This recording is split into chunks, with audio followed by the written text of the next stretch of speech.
Hello बच्चों party, welcome to this amazing platform of defence वाला। मेरा नाम है मोहित पुनिया, आप सब मुझे जानते हो।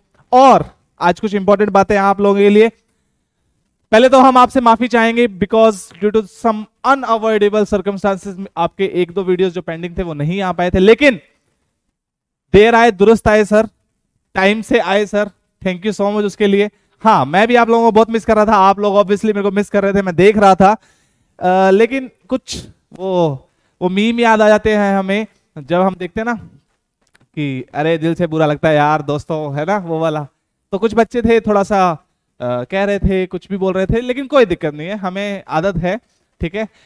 प्लीज अवॉइड किया करें ये सब चीजें।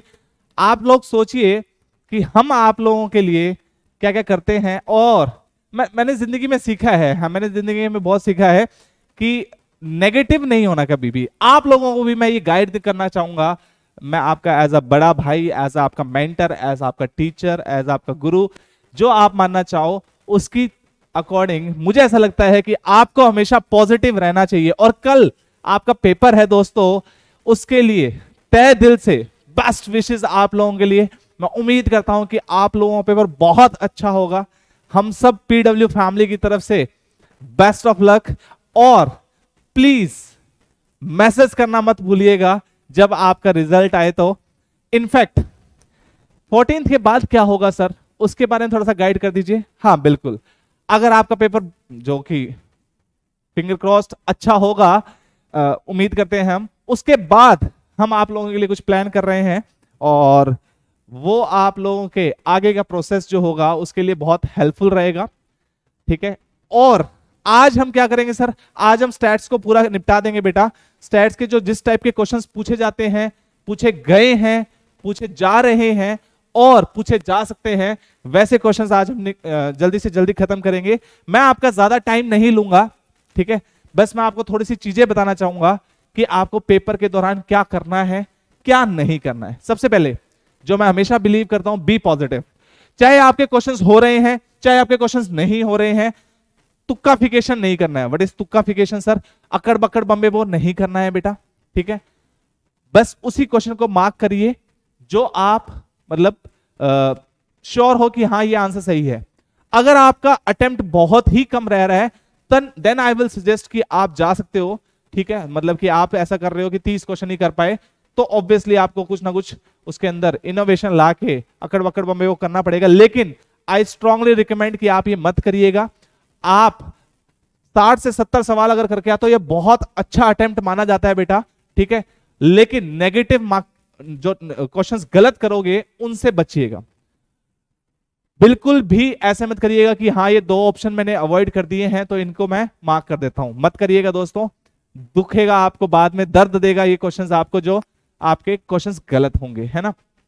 मैं उम्मीद करता हूं आपसे, देखिए 60 से 70 क्वेश्चन अगर आप सही करके आते हो ये बहुत अच्छा अटेम्प्ट आएगा, ठीक है। और जो एक्सपेक्टेड कट ऑफ है ऑब्वियसली वेरी करती रहेगी कट ऑफ, तो एक्सपेक्टेड जो है उसके अकॉर्डिंग थोड़ा सा सोच के जाइएगा कि हाँ मुझे इतना अटेम्प्ट करना है। मैं आपको सजेस्ट करूंगा 70 क्वेश्चन अगर आप सही करके आओगे तो एक बहुत अच्छा अटेम्प्ट है, no doubt. Obviously it will depend on the paper, level of paper. Paper कई बार क्या होता है इजी आ जाता है, कई बार हो जाता है थोड़ा टफ आ जाता है, तो ये वेरी करता रहता है। तो पहली बात तो नो तुक्काफिकेशन, है ना। दूसरी बात, हमेशा पॉजिटिव रहना पेपर के दौरान। हो सकता है पेपर सेटिंग में ऐसा हो कि आप अगर एक फर्स्ट क्वेश्चन से स्टार्ट कर रहे हो तो पहले 10 क्वेश्चन आपको ऐसे मिले जो आपसे थोड़े कम हिल पाए, वो आप उनको क्रैक कम कर पा रहे हो, आप उसके ऊपर सोचने में टाइम ज्यादा वेस्ट कर रहे हो। ऐसा मत करिएगा। अगर नहीं हो रहे कोई बात नहीं, हमारे पास अभी भी बहुत सारे क्वेश्चन बचे होंगे। टाइम का जरूर ध्यान रखिएगा, जैसा आप टेस्ट दे रहे हो उसमें भी पता लग जाएगा आपको, है ना। टेस्ट के दौरान भी आपने ये अटेम्प्ट फॉलो किया होगा कि हमें कौन सा सेक्शन क्या करना है पहले, तो उसके अकॉर्डिंग बड़ा ध्यान रख के पेपर को अटेम्प्ट करिएगा बेटा। प्रेशर मत लीजिएगा अपने ऊपर, चिल होके पेपर दीजिएगा, ठीक है। लेकिन कई बार क्या होता है मैथ्स के क्वेश्चंस में आप क्वेश्चन करते करते खो जाते हो, तो खोना नहीं है। जितना कम टाइम में क्वेश्चन सॉल्व करोगे ऑब्वियस सी बात है वो आपको उतना ही बेनिफिट देगा बच्चे। ज्यादा टाइम ले रहा है किसी क्वेश्चन को तो उसको छोड़ दीजिएगा। ऐसा मत करिएगा कि अरे ये हो जाएगा बस 1 मिनट और, अरे ये हो जाएगा 1 मिनट और। ऐसे करते करते अगर क्वेश्चन आपका 3-4 मिनट ले गया तो वो आपको नुकसान दे देगा बेटा। 3-4 मिनट अगर आपका क्वेश्चन ले गया तो वो आपको नुकसान देगा, आपको नहीं अपना इतना टाइम नहीं देना है। ज्यादा से ज्यादा 2 मिनट दीजिए। मेरे को ऐसा लगता है कि 2 मिनट दे देंगे तो कोई दिक्कत नहीं है, लेकिन बहुत से क्वेश्चन आपको ऐसे देखने को मिलेंगे, सीधा टिक करोगे और आगे बढ़ जाओगे आप। अगर आपने हमारे वीडियोस देखे हैं, हमने ऐसी चीजें आपको बताई है, आज भी बताऊंगा, जो शॉर्ट ट्रिक्स हैं वो भी बताऊंगा आज। तो चलिए ये सब चीजें ध्यान रखिएगा और बेस्ट ऑफ लक आप लोगों के लिए। उम्मीद पर दुनिया कायम है दोस्तों, जिसने ठान लिया वो जीत गया, जिसने मान लिया वो हार गया, है ना। तो उम्मीद यही रखते हैं कि आप मस्त करके आओगे, मुझे विश्वास है। और नेगेटिविटी से बचते रहिएगा दोस्तों। लोग आपको बहुत कुछ बोलेंगे, उसको अवॉइड करिएगा। आपका जो दिल कह रहा है उसको करिएगा। मैं चाहता हूं आपको यूनिफॉर्म में देखना, है ना। मैं चाहता हूं आपको यूनिफॉर्म देखना, स्पेशली आसिम सर, मैं, मुक्तक सर, स्पेशली आप लोगों से। जब आप रिजल्ट करके रिजल्ट आएगा आपका, तो हम आप लोगों से इंटरेक्ट करेंगे। और हमें बहुत, टीचर का जो खुशी होती है ना, वो इस दिन के लिए बचा के रखता है जिस दिन उसका रिजल्ट आता है। जिस दिन उसका रिजल्ट आता है, तो वो रिजल्ट वाला दिन, मतलब टीचर का रिजल्ट वही होता है जो आपका रिजल्ट होता है ना। तो उस दिन की खुशी हमारे लिए बचा के रखना। ओके ओके ओके, ठीक है, मानता हूं भैया, लास्ट दिन था, थोड़ा ज्ञान की बातें की, तो उम्मीद और विश्वास पे दुनिया कायम है, हमें भी पूरा उम्मीद है। आइए जल्दी से स्टार्ट करते हैं स्टैट्स चैप्टर। आज स्टैट्स चैप्टर पढ़ने में हम क्या करेंगे, हम क्वेश्चंस के थ्रू थ्योरी को समझेंगे। पहले क्वेश्चंस को देखेंगे, उसके अकॉर्डिंग थ्योरी को समझेंगे और उसके रिलेटेड सारे इंपॉर्टेंट पॉइंट्स हम कवर कर लेंगे। बेसिक स्टैट्स क्या कहता है, देखो ये डाटा का खेल है बच्चा। आजकल देखो, पहले कहते थे oil is the oil, data is the new oil. ये एक कोट बड़ी फेमस है, data is the new oil. पहले ऑयल में बहुत पैसे होते थे, है ना। ऑयल के पीछे दुनिया पागल थी, अभी भी है। पेट्रोल के रेट, मैं जिस शहर में रहता हूँ वहां तो दुनिया, गंगानगर जो है वो सबसे ज्यादा महंगा पेट्रोल है। अगर फिर भी ऑयल की बात करें हम, तो ऑयल पहले बहुत ही एक ऐसी कमोडिटी थी जिसमें आपको बहुत पैसा मिलता था, है ना। अब वो चीज जो है वो डाटा पे आ गई। अब आप देख लीजिए, इंस्टा देख लीजिए, फेसबुक देख लीजिए, कोई भी चीज, कोई भी सक्सेसफुल कंपनी है वो डाटा के पीछे भागती है। डाटा उनको मिल जाए तो दे कैन अपना जो प्रमोशन है वो कर सकते हैं। बहुत सारी फैक्टर्स डिपेंड करते हैं, ऑब्वियसली आप इस फील्ड में नहीं हो तो आपको नहीं पता होगा, लेकिन इसके ऊपर बहुत सारे काम किए जा सकते हैं अगर आपके पास डाटा है। फॉर एग्जांपल, जैसे अगर आप किसी स्टोर में भी जाते हो तो आपका मोबाइल नंबर नोट करते हैं वो, है ना, कि सर बिल काटना है, मोबाइल नंबर नोट कर रहे हैं। एक्चुअली उनको वो बहुत फायदा है उस चीज का बहुत फायदा। अगर आप डीपली सोचोगे तो आपको समझ में आएगा। तो पूरा डाटा का खेल है बच्चे, और डाटा को समझने के लिए कुछ ना कुछ तो करना पड़ेगा। तो इसलिए हम ये चैप्टर पढ़ते हैं, प्योरली डाटा के ऊपर डिपेंडेंट है ना। अब मैं इसके बेसिक्स जो 9th-10th में आप पढ़ के आते हो उसके ऊपर नहीं जाऊंगा, मैं स्टार्ट करूंगा इसके क्वेश्चन से, और उस क्वेश्चन के थ्रू वापस हम आ जाएंगे किसके ऊपर, ऑब्वियसली थ्योरी के ऊपर। और जो इंपॉर्टेंट थ्योरी है वो मैं आपको समझाऊंगा, ठीक है। आइए समझते हैं, प्रीवियस ईयर क्वेश्चंस स्टार्ट करते हैं। ऑलवेज बी पॉजिटिव, हमेशा बोलता हूं, आज भी बोल रहा हूं। देखिए ध्यान से, पहला क्वेश्चन देखिए ध्यान से, क्या कह रहा है, let x bar be the mean of these data. तो मीन क्या दे रखा है बेटा, मीन दे रखा है एक्स बार। मीन क्या दे रखा है बेटा, एक्स बार दे रखा है। और मीन किसका है, ये ऑब्वियसली एक्स आई का मीन है। हाँ सर, मीन किसका है, मीन ऑफ एक्स आई की बात हो रही है सर, हाँ बिल्कुल हो रही है। और एक्स आई की वैल्यू क्या दे रखी है आपको, a प्लस सी वाई आई।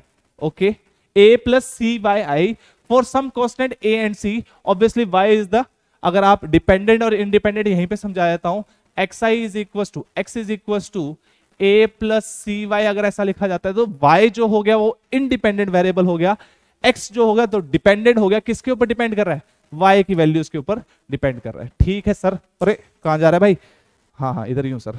चलो, तो हमें मीन दे रखी है x बार, किसकी, xi की, मतलब mean of xi is x बार।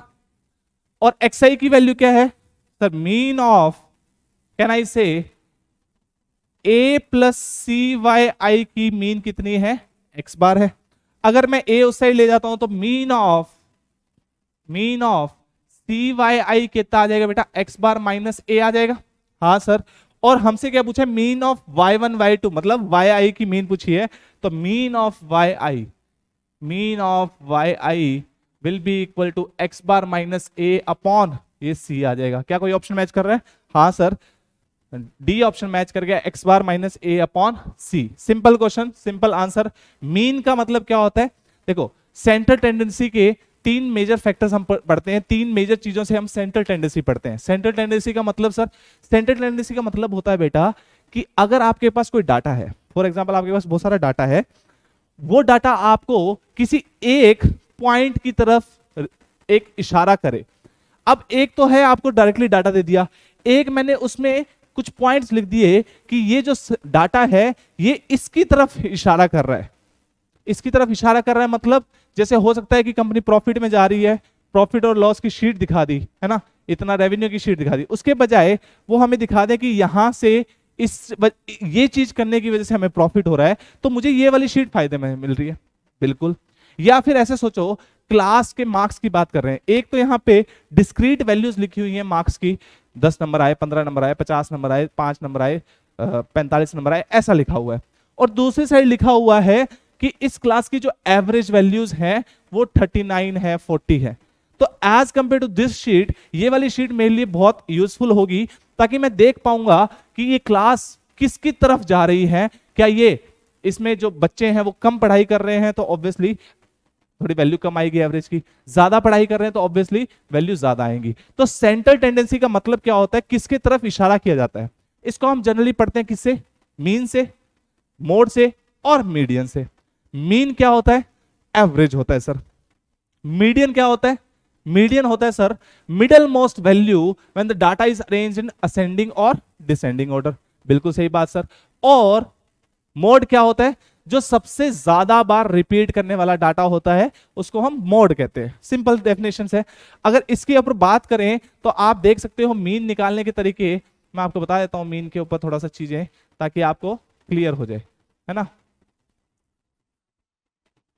देखिए ध्यान से, ये रहा, देखिए ध्यान से, ये मैं बात कर रहा था सेंटर वैल्यू की। सेंटर वैल्यू किससे रिप्रेजेंट करते हैं बेटा, किससे मेजर करते हैं हम, मीन, मॉड और मीडियन से सेंट्रल टेंडेंसी जिसकी तरफ डाटा रिप्रेजेंट कर रहा है। Measure the centre values give rough idea about where the data points are centred, मतलब किसकी तरफ इशारा कर रहे हैं उसकी बात कर रहे हैं। Mean, mode, median are the three measure of central tendency. Central tendency की बात कर रहे हैं। अगर हम मीन की बात करें तो क्या होता है, summation of data upon total number of data.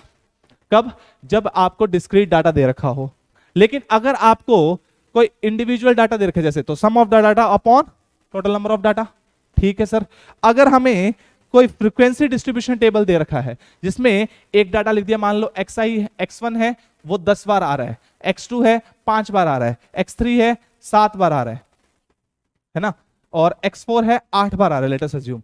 तो हमें क्या करना होगा, मीन कैसे निकालेंगे हम, इसकी जो वैल्यू होगी इनटू इसकी frequency, that is summation of xi fi upon summation of fi। Summation of fi का मतलब क्या हुआ, टोटल नंबर ऑफ ऑब्जर्वेशन हुई। कैसे, 10 बार ये आ रहा है मतलब 10 डाटा ये है, 5 डाटा ये है, 7 डाटा ये है, 8 डाटा ये है, तो ये टोटल 30 डाटा हो गया।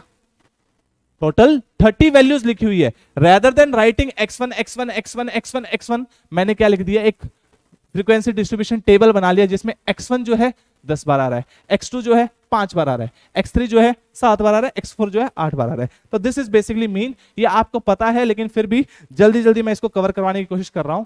देखिए ध्यान से, अज्यूम्ड मीन का कंसेप्ट हम 10th क्लास में पढ़ते हैं, ये आपको यहां यूजफुल नहीं है, फिर भी आपका फॉर्मूला मैंने लिख के दे दिया है, अगर आप चाहो तो पढ़ मतलब नोट कर सकते हो। ठीक है। कंबाइंड अर्थमेटिक मीन, ये बहुत इंपॉर्टेंट है, इसके ऊपर क्वेश्चन पूछे जाते हैं। देखिए ध्यान से, कंबाइंड अर्थमेटिक मीन में क्या करना है आपको, अगर कोई मीन निकालनी है हमें तो यू कैन से n1 का इंटू x1 बार। क्या है x1 बार, मीन है, x2 बार मीन है, x3 बार मीन है, xk बार मीन है। मान लो आपके पास 2 डाटा दे रखे हैं, उसमें एक की मीन दे रखी है ये, दूसरे की मीन ये दे रखी है, तो आप उसमें मीन कैसे निकालोगे, उनकी कंबाइंड मीन कैसे निकालोगे, आप लिखोगे n1। n1 क्या रिप्रेजेंट कर रहा है, फर्स्ट मीन जो x1 दे रखा है उसमें frequency number of observation into x1 bar plus n2 into x2 bar upon n1 plus n2। Obviously this will go for कितने भी सीरीज हो, कितने भी आपके पास डाटा हो उसके लिए जाएगा। इसका एक और तरीका, जब हम क्वेश्चन करेंगे तब आपको इसका एक और तरीका समझाऊंगा। जैसे एक मैन और वुमेन वाला क्वेश्चन आएगा जिसमें आपको मैन की एक तो आपको टोटल नंबर ऑफ, मतलब ये दे देंगे, मीन दे देंगे, यहां पे ये दे देंगे, ये दे देंगे, ये दे देंगे, ये दे देंगे, तो आपको x2 बार पूछ लेंगे। एक और तरीके से समझाऊंगा इसको, तो आप वो भी नोट कर लीजिएगा, अदरवाइज फॉर्मूला बेस्ड सवाल है, डायरेक्टली ऐसा पूछा जाएगा। ठीक है, उसके आगे बढ़ते हैं सर। आगे क्या है सर? कंबाइंड अरिथमेटिक मीन कर ली। उसके बाद देखिए मीडियन की बात करते हैं। मीडियन क्या है? मैंने जैसा आपको बताया, median is basically middle most value की बात हो रही है व्हेन द डाटा जो हमारी ऑयल है वो एक असेंडिंग या डिसेंडिंग ऑर्डर में रिप्रेजेंट की जाए, है ना? ठीक है सर, जब डिस्क्रीट वैल्यूज की बात हो रही है, इसके ऊपर डायरेक्टली क्वेश्चन पूछा गया था तो इसलिए मैंने ये बता दिया। The median is the score that divides the distribution into halves. Halves का मतलब एक मिडल मोस्ट वैल्यू की बात हो रही है। ठीक है sir. When the data is arranged in numerical order, अब ये बहुत जरूरी है बच्चे, ऐसा नहीं है कि रैंडमाइज में डाटा दे दिया आपको, रो डाटा दे दिया और उसका आपने मिडल मोस्ट वैल्यू निकाल दी। नहीं नहीं नहीं, ऑब्वियस ही बात है, आपको डाटा को किसको अरेंज करना पड़ेगा, या तो असेंडिंग ऑर्डर या डिसेंडिंग ऑर्डर में डाटा को अरेंज करना पड़ेगा। अब देखिए ध्यान से, हो सकता है नंबर जो है, नंबर ऑफ डाटा जो है, नंबर ऑफ ऑब्जर्वेशन जो है वो ओड हो सकती है या फिर इवन हो सकती है। तो सबसे पहले आप उसको असेंडिंग डिसेंडिंग ऑर्डर में अरेंज करिए। ठीक है सर। अगर एन ओड है, ओड मतलब जैसे फॉर एग्जांपल 11 डाटा है, 1 2 3 4 5 6 7 8 9 10 11। अब आपको भी ये चीज समझ में आ रही है कि पहली 5 डाटा इधर से और लास्ट के 5 डाटा इधर से रिमूव कर दे तो ये मिडल मोस्ट वैल्यू है। तो वी कैन से n+1/2th टर्म जो होगी, और यू कैन से यहाँ पे 6th टर्म जो होगी, 6th कैसे आया, 11+1/2th टर्म, जो 6th टर्म जो आई वो क्या होगी, मीडियन होगी। लेकिन अगर नंबर ऑफ डाटा इवन है तो हम क्या करेंगे, हम एवरेज निकालेंगे किसकी, n/2th value, n/2th term and n/2+1th term. जैसे अगर यहां पे 12 डाटा हो जाता, 12 डाटा हो जाता, पहले 5 इधर से, चलो 12 डाटा हो जाता, पहले 5 इधर से रिमूव कर दो, ये वाले 5, लास्ट के 5 इधर से रिमूव कर दो, तो ये जो 2 डाटा बचा इनके भी बीच की वैल्यू वो क्या होगी, इनका एवरेज। तो वो एवरेज हम निकालेंगे। ऑब्वियस सी बात है, you should arrange the data in ascending descending order. बच्चा गलती करता है और ऑप्शन भी ऐसा ही मिलेगा आपको। ठीक है सर, ये तो बेसिक था सर। अब देखिए ध्यान से, डिस्क्रीट को सीरीज मिल रखी है, उसमें अगर आपको बताना है, ये मैं कवर करवा चुका हूं, दोबारा लिखा हुआ है, वैल्यू ऑफ n+1/2th टर्म और एक हाफ ऑफ, ये डिस्क्रीट सीरीज के बारे में बात हो गई है। ठीक है सर। अब देखिए ध्यान से, अगर कोई ग्रुप्ड फ्रीक्वेंसी डिस्ट्रीब्यूशन टेबल है और वो कंटिन्यूस है, फॉर ग्रुप्ड और कंटिन्यूस फ्रीक्वेंसी डिस्ट्रीब्यूशन टेबल, हम क्या करते हैं, हम निकालेंगे मीडियन किस फॉर्मूले से। इस क्वेश्चन के ऊपर, इस फॉर्मूले के ऊपर सवाल नहीं पूछे गए हैं, लेकिन फिर भी आपको ये पता होना चाहिए क्योंकि आप 10th क्लास में पढ़ के आते हो। L+n/2+c/f/i, ये आपको बेसिक चीज है, उम्मीद करते हैं आपको पता होगा। नहीं पता तो इसके बारे में पूरा डिटेल लिखी हुई है, आप इसको जरूर कर लीजिएगा। मुझे नहीं लगता इसके ऊपर क्वेश्चन पूछ लेगा, लेकिन अगर पूछ लिया तो फिर दिक्कत हो जाएगी। मोड क्या होता है, जो मैक्सिमम, डिस्क्रीट की बात करें तो मैक्सिमम टाइम्स जो डाटा रिपीट किया जाता है उसी को हम मोड कहते हैं। देखो जैसे मान लो शू साइज की बात करते हैं, क्लास के शू साइज की बात करते हैं, 7 8 9 7 8 9 ऐसे डाटा आता होगा, 10 आता होगा, किसी का 6 आता होगा, किसी का 11 आता होगा। इसके अलावा तो कुछ नहीं, मतलब और छोटा 12th क्लास के बच्चों की बात कर रहे हैं हम, तो 6 भी रेयर है, 11 भी रेयर है, जनरली 8 और 9, 8 और 9। तो हम एवरेज आउट क्या बोल सकते हैं, हम क्या बोल सकते हैं कि ये डाटा रिप्रेजेंट कर रहा है 9 की तरफ या 8 की तरफ, कि शू साइज जो है 8 जनरली सब मैक्सिमम बच्चों का 8 है, तो आप एक सेंटर्ड वैल्यू ले रहे हो, वो 8 की तरफ इशारा कर रहा है, that is your mode. Mode उसी को बोलते हैं most frequent score, most frequent score. ठीक है सर, आपको फॉर्मूला मैंने बता दिया है। अगर अब हम बात करें, देखिए ध्यान से, डिस्पर्जन की बात हम क्वेश्चन के थ्रू करेंगे। देखिए आइए क्वेश्चन चलते हैं, दूसरा क्वेश्चन समझते हैं। मीन मॉड मीडियन का क्वेश्चन मैंने आपको समझा दिया। सिर्फ हमें यहां मीन पूछा था, लेकिन हमने सेंटर टेंडेंसी की वैल्यू सारी हमने कवर कर ली। आइए दूसरा क्वेश्चन देखते हैं, दूसरा क्वेश्चन देखते हैं दोस्तों। आइए देखिए ध्यान से, कोरिलेशन कोएफिशिएंट क्या होता है सर, कोरिलेशन कोएफिशिएंट क्या होता है सर। कोरिलेशन कोएफिशिएंट की वजह से लाइन परपेंडिकुलर होती है, लाइन ऑफ रिग्रेशन क्या होती है, ये सब चीजें क्या है सर, आइए समझते हैं, आइए समझते हैं। देखिए ध्यान से, जल्दी से, कोरिलेशन कोएफिशिएंट और लाइन ऑफ रिग्रेशन की बात करेंगे। देखिए ध्यान से, कोरिलेशन का मतलब क्या होता है, दो क्वांटिटीज के बीच में कंपैरिजन। अब दो क्वांटिटीज के बीच में कंपैरिजन कैसे करोगे सर आप? ऐसा हो सकता है कि x के बढ़ने से y भी बढ़ रहा हो सकता है कि सर x के बढ़ने से y कांस्टेंट रह रहा हो, y नो चेंज, है ना। हो सकता है सर x के डिक्रीज होने पे y डिक्रीज हो रहा हो सकता है सर x के डिक्रीज होने से y बढ़ रहा हो सकता है सर x के इंक्रीज होने से y डिक्रीज हो रहा हो सकता है सर x के डिक्रीज होने से y नो चेंज हो रहा हो। इसके अलावा तो कुछ नहीं हो सकता। हाँ सर ऐसा ही होगा, x बढ़ रहा है y भी बढ़ रहा है, x बढ़ रहा है y कांस्टेंट रह रहा है, x बढ़ रहा है y डिक्रीज कर रहा है। तीन केस ये, तीन इसके अपोजिट, x डिक्रीज हो रहा है y बढ़ रहा है, x डिक्रीज हो रहा है y कांस्टेंट है, x डिक्रीज हो रहा है y इंक्रीज हो रहा है। समझ रहे हो? ये 6 आपको रिलेशन मिल रहे हैं। ऑब्वियस सी बात है, we can also relate y बढ़ रहा है x बढ़ रहा है, वो तो डिपेंडेंट और इंडिपेंडेंट। जैसे मान लो y is equal to x plus 3 है, जैसे एक लीनियर इक्वेशन लिखी हुई है यहाँ पे, तो जैसे जैसे x बढ़ेगा वैसे वैसे y भी बढ़ता रहेगा। अगर ये रिलेशन बोल लूं मैं y is equal to minus x plus 3, तो जैसे जैसे x बढ़ेगा y कम होता रहेगा। और अगर ऐसा रिलेशन बोलूं y इक्वल टू 3, तो x बढ़ाओ घटाओ कोई फर्क नहीं पड़ रहा, y क्या रह रहा है? कांस्टेंट रह रहा है। बिल्कुल सही, यही जो है इसी को हम क्या बोलते हैं? कोरिलेशन बोलते हैं, कि दो क्वांटिटीज के बीच में कंपैरिजन करना। अब ये हो सकता है पॉजिटिव कोरिलेशन, जिसमें क्या मतलब हुआ कि अगर x बढ़ेगा, x और y दो वेरिएबल मान लिए, x बढ़ेगा y भी बढ़ेगा, या x डिक्रीज होगा y भी डिक्रीज होगा। जैसा x करेगा वैसे ही y करे, तो हम उसको positive correlation. Negative correlation as the name suggest, x बढ़ेगा अपोजिट करेगा, बदमाश है ये, x बढ़ेगा y डिक्रीज कर गया, x डिक्रीज कर गया y इंक्रीज कर गया। Third is zero correlation. Zero correlation का मतलब x बढ़ रहा है y के ऊपर कोई चेंज नहीं, x कम हो रहा है y के ऊपर कोई चेंज नहीं, तो इसी को हम क्या बोलते हैं? कोरिलेशन बोलते हैं। ठीक है सर, आगे बढ़ते हैं। देखिए ध्यान से, कोवेरियंस क्या होता है? डायरेक्टली फॉर्मूला आपसे पूछा जाता है, कोवेरियंस का फॉर्मूला क्या होता है बेटा? COV x, y क्या होता है बेटा? Summation of xi minus x bar upon n into yi minus y bar. Obviously x bar and y बार आपको पता है क्या है, ठीक है। This is covariance. कोवेरियंस को ऊपर डायरेक्टली क्वेश्चन पूछा जाएगा, इसलिए मैंने आपको फॉर्मूला लिख दिया। नेक्स्ट देखिएगा ध्यान से, कोरिलेशन कोफिशिएंट क्या है? जो अभी हमने कोरिलेशन पढ़ा था उसका कोफिशिएंट क्या बताता है, समझिए ध्यान से। इसको also known as Pearson correlation coefficient बोलते हैं। आर या रो से रिप्रेजेंट करते हैं। ओके सर, वैल्यू क्या आती है सर? अभी हमने एक वैल्यू पढ़ी कोवेरियंस। कोवेरियंस क्या होता है? Summation of xi minus x bar into yi minus y bar upon n। ठीक है सर, तो अगर हम कोरिलेशन कोफिशिएंट की बात कर रहे हैं, आर और रो की बात कर रहे हैं, तो this is equal to covariance x, y upon variance of x, variance of y under root के अंदर। अब यहां पे क्या होगा? देखो कितनी क्वांटिटीज है, 1 2 3 4, 4 क्वांटिटीज हैं।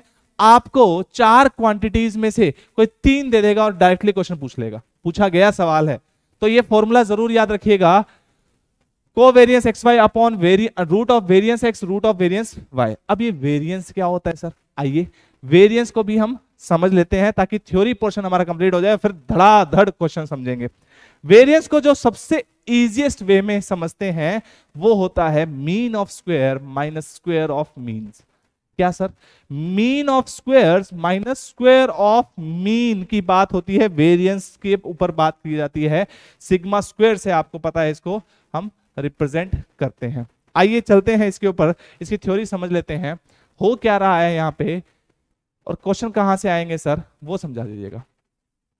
देखिए हो सकता है आपने डाटा देख लिया हो, डाटा पढ़ लिया हो, मीन मॉड मीडियन निकाल लिया हो, लेकिन अब वो कितना डाटा फैला हुआ है, कितना वो क्लस्टर्ड है, किसकी तरफ वो इशारा कर रहा है, ये सब चीजें आप पढ़ रहे हो, लेकिन आपको ये नहीं पता लग रहा कि हो सकता है। देखो दो डाटा को कंपैरिजन करके सोच के देखो, एक डाटा है जिसकी एवरेज क्या है 50, लेकिन उसकी जो बाकी वैल्यूज हैं वो 51, 49, 48, 52 ऐसे ही डाटा है, 48.5, 51.8 ऐसे डाटाज हैं। एक डाटा ऐसा है जिसमें एवरेज 50 है और उसके बाकी जो वैल्यूज है वो 1 है, 2 है, 100 है, 99 है, 98 है, 3 है, ऐसी वैल्यूज है। तो डाटा बहुत अलग अलग है, डाटा बहुत, एक में बहुत फैला हुआ है, एक में क्लस्टर्ड है, लेकिन वो दोनों की एवरेज क्या है, सेम दे रहा है। एवरेज क्या आ रही है बेटा, सेम आ रही है, समझ रहे हो ना, एवरेज सेम आ रही है, लेकिन डाटा बहुत फैला हुआ है। तो हम दोनों डाटा को कैसे कंपेयर करें सर, उसको कंपेयर करने के लिए हम पढ़ते हैं मेजर ऑफ स्प्रेड और डिस्पर्जन। कितना वो डाटा स्प्रेड किया हुआ है, कितना वो क्लस्टर्ड है डाटा, और उसको हम किसके थ्रू पढ़ते हैं, रेंज के थ्रू पढ़ते हैं, मीन डेविएशन के थ्रू पढ़ते हैं, वेरिएंस के ऊपर पढ़ते हैं जो कि बहुत इंपॉर्टेंट है आपके लिए, और स्टैंडर्ड डेविएशन के ऊपर पढ़ते हैं जो कि आपके लिए बहुत इंपॉर्टेंट है। क्यों पढ़ते हैं समझ में आना चाहिए, तभी तो हम पढ़ेंगे इसको आगे। हाँ sir, measure of variability provide information about the degree to which individual score are clustered about और deviate from the average value. Average value से कितने डेविएटेड है उसके बारे में डिस्पर्जन बताता है हमें, उसके बारे में क्या बताता है, डिस्पर्जन बताता है। ठीक है sir, the degree to which numerical data tend to spread about an average value is called as dispersion of data. कितना डिस्पर्स डाटा है, जितना डिस्पर्स होगा उतनी वैल्यू बड़ी हो जाएगी। अभी आगे समझते हैं। ठीक है सर, अब देखिए ध्यान से, इसमें एक छोटी छोटी बातें हैं, इनके ऊपर डायरेक्ट क्वेश्चन पूछा जाता है। अब small value of major of dispersion indicate that the data is clustered. अगर डिस्पर्जन कम होगा तो डाटा आसपास ही होगा एवरेज वैल्यू के, और अगर डिस्पर्जन ज्यादा है इसका मतलब क्या हुआ, डाटा जो है स्कैटर्ड डाटा है, फैला हुआ डाटा है, डाटा का खेल है पूरा, है ना। A large value of dispersion indicates that the mean is not reliable. अगर मान लो वैल्यूज बहुत दूर दूर है, डिस्पर्जन दूर दूर है, तो आप कैसे बोल सकते हो कि जैसे मान लो किसी बच्चे के नंबर आ रहे हैं 50, 48, 49, कुछ बच्चों के आ रहे हैं 0, 1, 2, और एक बच्चे के आ रहे हैं 25। तो अगर आप एवरेज निकालोगे तो 25 आ जाएगी एवरेज। एवरेज कितनी आ गई, 25 आ जाएगी। लेकिन मुझे ये बताइए आप, क्या हम ऐसा बोल सकते हैं कि ये एवरेज क्लास है? नहीं बोल पाएंगे ना, हम नहीं बोल पाएंगे, क्योंकि इसमें बहुत डिस्पर्स्ड वैल्यूज हैं। कुछ बच्चे बहुत ही नालायक हैं, कुछ बच्चे बहुत ही इंपॉर्टेंट, मतलब बहुत ही इंटेलिजेंट है, या यू कैन से कुछ बच्चे बिल्कुल ही नहीं पढ़ के आए थे, कुछ बच्चे ज्यादा ही पढ़ के आए थे। एक बच्चा है जो थोड़ा सा पढ़ लिया पास हो गए, है ना, थोड़ा सा पढ़ लिया पास हो गया, ऐसे वाला है। ऐसा सोच रखना सही नहीं होती वैसे तो, लेकिन ठीक है, बच्चे करते हैं। रोटन लर्निंग, रट्टाफिकेशन, इसके ऊपर बहुत विश्वास करते हैं, जबकि ऐसा होना नहीं चाहिए, जिसमें आपको इंटरेस्ट है वो पढ़ना चाहिए। ठीक है, कभी कभार आपको कॉम्प्लीमेंशन मिलती है कि आपको ये पढ़ना ही पढ़ना है, आपको कोई फोर्स करता है, नहीं, ऐसा नहीं होना चाहिए। मेरा मानना ये है एजुकेशन सिस्टम अपना जैसा भी है उसको फॉलो करिए, अलग बात है, लेकिन जो आपका मन कर रहा है उसको जरूर पढ़िए। जैसे मेरा मन करता है, मैंने आपको पहले ही बताया, हिस्ट्री पढ़ूंगा, हिस्ट्री पढ़ूं, तो मैं बहुत वीडियोस देखता रहता हूँ, हिस्ट्री समझने की कोशिश करता हूँ। ठीक है, और मतलब टीचर से बात करता रहता हूँ, ऐसा क्यों हुआ होगा, उस टाइम क्या हुआ होगा, तो ये सब चीजें आपको भी करनी चाहिए। चलिए आगे बढ़ते हैं। रेंज का मतलब क्या होता है? रेंज क्या है? रेंज है सर, वाह सर वाह, बहुत ही बढ़िया sir. The simplest major of variability, सबसे इजीएस्ट है ये। क्यों सर? क्योंकि क्या बता रहा है, कितना स्कैटर्ड है डाटा, सीधा बता रहा है range. Largest value minus smallest value आपको रेंज दे देगा, ठीक है ना। लेकिन कोफिशिएंट ऑफ रेंज कैसे निकालोगे? Largest minus smallest upon largest plus smallest. The L represent largest value and S represents the smallest value। Question पूछा जा सकता है इसके ऊपर, क्योंकि इसमें ना तो कैलकुलेशन है, ना ये टाइम टेकिंग है एक छोटा सा पॉइंट, और एनडीए इस पे टारगेट करता है, ऐसी चीजों पे टारगेट करता है जहां छोटे पॉइंट्स है, कैलकुलेशन कम है, बच्चों को कम पता होगा, वहां पे टारगेट करते हैं। तो L minus S upon L plus H will be giving you coefficient of range. ठीक है सर। अगर हम मीन डेविएशन की बात करें, मीन डेविएशन का मतलब क्या होता है? The arithmetic average of deviation. क्या डेविएशन मतलब डाइवेट कितना हुआ, कहां से डाइवेट हुआ? फ्रॉम द मीन सर, या फिर if you are talking about mean deviation about median, या फिर मीन डेविएशन अबाउट मोड, इसकी बात करें, is known as mean deviation. Deviation का मीन हो रहा है यहाँ पे, तो वे भी आपको क्या दे रहा है, डिस्पर्जन का वैल्यू बताएगा, डिस्पर्जन का। तो देखो हम क्या कर रहे हैं, देखो जैसे स्टार्ट्स में क्या होता है, स्टार्ट हम करते हैं रो डाटा से, प्राइमरी डाटा से, उसके बाद हम इतने इतने इतने डेवलप हो गए कि आगे बढ़ते गए आगे बढ़ते गए आगे बढ़ते गए, और हमने क्या किया, हमने उनका डिस्पर्जन तक कैलकुलेट कर लिया, वेरिएंस कैलकुलेट कर लिया, वो कितने स्कैटर्ड हैं ये कैलकुलेट कर लिया। सेम चीज यहां हो रहा है, रेंज देखो, पहले रेंज बताता है, फिर मीन डेविएशन आता है, फिर वेरिएंस आता है। तो हम बिल्कुल डाटा को बिल्कुल प्रिसाइज करने की कोशिश कर रहे हैं कि हमें कम से कम देखना पड़े और ज्यादा से ज्यादा इंफॉर्मेशन उससे हमें मिल जाए। यही चीज यहां पे हो रही है। अगर आप मीन डेविएशन की बात करो तो xi minus m, that is deviation का sum from the mean, mode और मीडियन, एम कुछ भी हो सकता है यहां पे, ऑब्वियसली क्वेश्चन में आपको दिया होगा, ठीक है sir, upon total number of observation that is an, तभी तो उसकी एवरेज निकालेंगे। तो xi माइनस एम क्या देता है, पॉजिटिव क्यों कह रहे हैं, अदरवाइज तो जीरो हो जाएगा, अदरवाइज तो ये जीरो हो जाएगा। आप समझ पा रहे होगे, ये जीरो हो जाएगा ना। अगर डेविएशन की बात करें, एवरेज से कुछ डाटा कम होगा, कुछ डाटा ज्यादा होगा। अगर हम नेगेटिव वैल्यूज ले लेंगे तो जीरो हो जाएगा, नेगेटिव वाला पॉजिटिव से कैंसिल आउट करेगा, डेविएशन हमेशा जीरो आ जाएगा, तो मीन डेविएशन जीरो आ जाएगा। ये इसके हम क्या लेते हैं, इसलिए हम क्या लेते हैं, मॉडुलस ऑफ डेविएशन लेते हैं। मॉडुलस मतलब पॉजिटिव वैल्यूज लेते हैं, अगर कोई नेगेटिव वैल्यू आ रही है तो उसको भी हम पॉजिटिव लेंगे, ठीक है सर। नेक्स्ट देखिए, mean deviation of continuous series, इसके ऊपर सवाल नहीं पूछा गया है, लेकिन ये इजी है। जैसा हम कंटिन्यूअस सीरीज में मीन निकालते हैं, मीडियन निकालते हैं, वैसे ही इसमें बात करें समीशन ऑफ xi fi करते थे, यहां पे क्या हो जाएगा, summation of fi into deviation. Deviation क्या है, xi माइनस एम का मॉडुलस, सिंपल, अपॉन n, और n क्या हो जाएगा यहां पे, obviously sum of the frequencies हो जाएगा सर, ठीक है। आगे बढ़ते हैं दोस्तों, नेक्स्ट देखिएगा ध्यान से, वेरिएंस और स्टैंडर्ड डेविएशन, ये दो बहुत ही इंपॉर्टेंट है। फॉर्मूला बेस्ड डायरेक्ट सवाल आपसे पूछे जाएंगे, फॉर्मूला बेस्ड। वेरिएंस क्या बताता है, the variance is a measure based on, किसके ऊपर sir, on the deviations of individual scores. कहां से सर, फ्रॉम द मीन। क्या बता रहा है, डेविएशन के ऊपर डिपेंडेंट है, किस डेविएशन का, किसका डेविएशन सर, इंडिविजुअली जो वैल्यूज है उनका। कहां से डेविएशन, मीन से deviation. The definition of mean क्या बोलती है, summing the deviation will sum result in the zero, ठीक है। लेकिन ऑब्वियसली जो मैं अभी पहले बता रहा था कि डेविएशन का सम करेंगे वो तो जीरो आ जाएगा, तो इसीलिए हम क्या बोलते हैं, the average of squared deviation is called as variance. Squared deviation की बात हो रही है यहां पे, स्क्वायर्ड डेविएशन।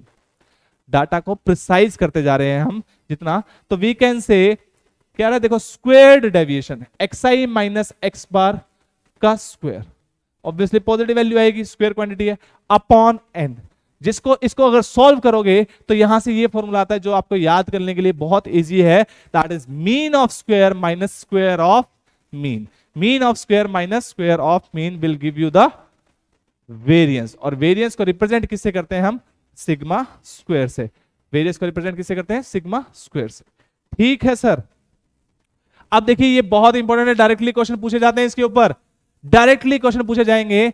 अगर x1 x2 x3 xn n values है ऑफ कोई वेरिएबल x, और इस वैल्यू में a ऐड कर दिया, चेंज इन ओरिजिन, इसको एनडीए में चेंज इन ओरिजिन बोला जाता है। चेंज इन ओरिजिन का मतलब क्या हुआ सर, कि किसी वैल्यू में ऐड कर दिया या सब्ट्रैक्ट कर दिया, ऐड कर दिया या सब्ट्रैक्ट कर दिया, then the variance remains unchanged. Variance में कोई चेंज नहीं आता है। ऑब्वियस ही बात है, अगर आप देखोगे ये रिलेट आप यहां से कर सकते हो इस वैल्यू से, इस वैल्यू से। मीन में क्या होता है, अगर मान लो कोई डाटा है, अगर हम मीन की बात करें, यहां वेरिएंस की बात कर रहे हैं, मीन के अंदर अगर वैल्यूज में ए ऐड कर देते हैं तो मीन ए से बढ़ जाता है। वेरिएबल एक्स जो है ए से बड़ा, एक्स जो है बड़ा किससे, x goes to x plus a, तो एक्स बार भी क्या हो जाता है, एक्स बार प्लस ए हो जाता है ना। ऑब्वियसली हर डाटा ए से बढ़ता जा रहा है तो ए से मीन भी बढ़ जाता है। और अगर हम बात करें x goes to a times x, तो x बार भी क्या हो जाता है, a टाइम्स x बार हो जाता है। मीन की बात हो रही है यहाँ पे, लेकिन वेरिएंस के अंदर ये चेंज नहीं होता है। क्यों चेंज नहीं होता है आप समझिए। यहां से xi माइनस x बार, ये भी बड़ा कैंसिल आउट हो गया, ये भी बड़ा कैंसिल आउट हो गया। इसीलिए वेरिएंस के अंदर हाँ चेंज नहीं होता है। जब कोई वैल्यू जो है हर एक वैल्यू जो है इंक्रीज करी जाए, हर एक वैल्यू जो है डिक्रीज करी जाए, ठीक है, that is change in origin किया जाए तो मीन तो बढ़ेगा या कम होगा, mean will dependent on that, will depend on that, variance will not depend on that, ठीक है सर। लेकिन अगर किसी वैल्यू से मल्टीप्लाई किया जाता है, that is known as change in scale. Change in scale, आपको ऐसे नहीं बोला जाएगा कि एक वैल्यू जो है उसको a से मल्टीप्लाई कर दिया, ऐसा भी बोला जाएगा, लेकिन ऐसे भी बोल सकते हैं कि the values are change in scale by a, या there is a change of scale of a in every value, ऐसे भी बोल सकते हैं। तब वेरिएंस जो होगा आपका a स्क्वायर टाइम्स हो जाएगा। और क्यों हो जाएगा a स्क्वायर टाइम्स, देखो ध्यान से, a कॉमन आ जाएगा दोनों में से, बाहर निकालेंगे स्क्वायर की वजह से a स्क्वायर आ जाएगा, सिंपल है ना। मीन भी चेंज हो जाता है, a टाइम्स हो जाएगा। तो ये दोनों बहुत इंपॉर्टेंट है। a स्क्वायर टाइम्स वेरिएंस आ जाएगा, ऑब्वियस सी बात है, अगर डाटा a से मल्टीप्लाई होगा, a से डिवाइड होगा तो 1 अपॉन a स्क्वायर टाइम्स का चेंज आ जाएगा। स्केल में चेंज, वेरिएंस में चेंज, ओरिजिन में चेंज, वेरिएंस में कोई चेंज नहीं, स्केल में चेंज, मीन में चेंज, ओरिजिन में चेंज, मीन में चेंज, ठीक है। तो आप ये अच्छे से नोट डाउन कर लीजिएगा, मुझे ऐसा लगता है के ऊपर क्वेश्चन जरूर पूछा जाना चाहिए। स्टैंडर्ड डेविएशन क्या होता है बेटा, ये तो बहुत इजी होता है। कैसे, ये सिग्मा से रिप्रेजेंट करता है, और हम सिग्मा स्क्वायर तो अभी पढ़ के आए थे सर। तो पॉजिटिव रूट जो होता है, पॉजिटिव रूट ऑफ वेरिएंस, उसको हम क्या बोल देते हैं, square root of variance is known as standard deviation. इसको हम क्या बोलते हैं, standard deviation represented by sigma. इसके ऊपर भी डायरेक्टली क्वेश्चन पूछा जाएगा। अब देखिए कंबाइंड स्टैंडर्ड डेविएशन की बात हो रही है। अगर आपके पास x1 इंटू x बार और x1 बार और x2 बार दो मीन्स है किसी डाटा के, तो वी कैन से x बार तो ये हो जाएगा, हाँ सर। और एक क्वेश्चन इसके ऊपर भी पूछा गया था, देख लीजिए ध्यान से, ये नोट कर लीजिएगा, where d1 represents x bar minus x1 and d2 represents x bar minus x2। x bar क्या है, new mean, combined mean, and sigma square कैसे आएगा, 1 upon n1 plus n2 into n1 into sigma square plus d1 square plus n2 into sigma, अच्छा sigma 2 square, sigma 2 square मतलब second data का sigma की बात हो, सिग्मा स्क्वायर की बात हो रही है, दैट इज वेरिएंस की बात हो रही है। तो आप इस चीज को जरूर, एक क्वेश्चन पूछा गया था इसके ऊपर, आज करवाऊंगा अभी आपको, ठीक है। चलिए आगे बढ़ते हैं दोस्तों, नेक्स्ट देखिएगा ध्यान से। हाँ, next is measure of dispersion are unable to compare 2 और मोर सीरीज। हो क्या रहा है, मान लो एक आपने सीरीज निकाली, ठीक है सर, निकाल ली, उसका आपने स्टैंडर्ड डेविएशन निकाल लिया, सब कुछ निकाल लिया, मतलब सेंट्रल टेंडेंसी भी निकाल ली, मेजर ऑफ डिस्पर्जन भी निकाल लिया, ओके ठीक है। अब आपको क्या कहा, अब मेरे जैसा कोई इंसान आया, वो कहा अब ये करो, एक कुछ दूसरा डाटा दे दिया, उसके रिलेशन निकाल दिया आपने, सेंट्रल टेंडेंसी निकाली और मेजर ऑफ डिस्पर्जन वगैरह निकाल लिया, सब कुछ, सिग्मा स्क्वायर, सिग्मा, सब कुछ निकाल लिया, मीन, मोड, मीडियन सब निकाल लिया आपने। लेकिन क्या आप इन डाटा को और इन डाटा को कंपेयर कर पाओगे, बताओ भाई। जब क्वांटिटीज ही अलग अलग हैं तो हम कंपेयर नहीं कर पाते। तो सोचा गया कि ऐसा भी तो हो सकता है कि इस डाटा से और इस डाटा को कंपेयर करने से कोई फायदा हो रहा हो, बिल्कुल। उसके लिए हमने डिफाइन क्या किया बेटा, कोफिशिएंट ऑफ वेरिएशन। क्या डिफाइन किया, coefficient of variation, the major of variability which is independent of units, क्योंकि ये यूनिट के ऊपर डिपेंडेंट ही नहीं है। ये क्या बता रहा है, कोफिशिएंट ऑफ वेरिएशन क्या बता रहा है, वेरिएबिलिटी का मेजर, कितना वेरिएबल है उस चीज को बता रहा है, और ये इंडिपेंडेंट ऑफ यूनिट्स है। किसका है ये, इसके ऊपर इंडिपेंडेंट, इसकी कोई यूनिट्स नहीं है, इसीलिए हमने इसको कोफिशिएंट ऑफ वेरिएशन को पढ़ते हैं, represented by C dot V, CV बोल देते हैं, that is sigma upon x bar into 100। Directly question पूछा जाएगा, डायरेक्टली क्वेश्चन पूछा जाएगा। ये चैप्टर इजी है, ये चैप्टर इजी है, लेकिन इसमें चीजें बहुत सारी हैं, है ना। कोफिशिएंट ऑफ रिग्रेशन हो गया, लाइन ऑफ रिग्रेशन होगी, ऐसी बहुत सारी चीजें हैं आपके पास। इसीलिए चैप्टर आपको, तो इसीलिए मैं आपको कह रहा हूं कि जो जो बॉक्स बना रखे हैं वो अच्छे से समझ लीजिएगा, है ना।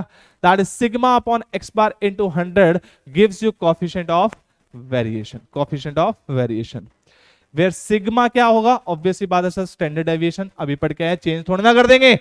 And x bar sir, x bar अच्छा अच्छा अच्छा अच्छा, एक्स बार इज, बताओ भाई, ऑब्वियसली बात है सर मीन होगा एक्स बार, कितनी बार तो पढ़ते आए हैं हम, sigma upon x bar into 100 gives you CV.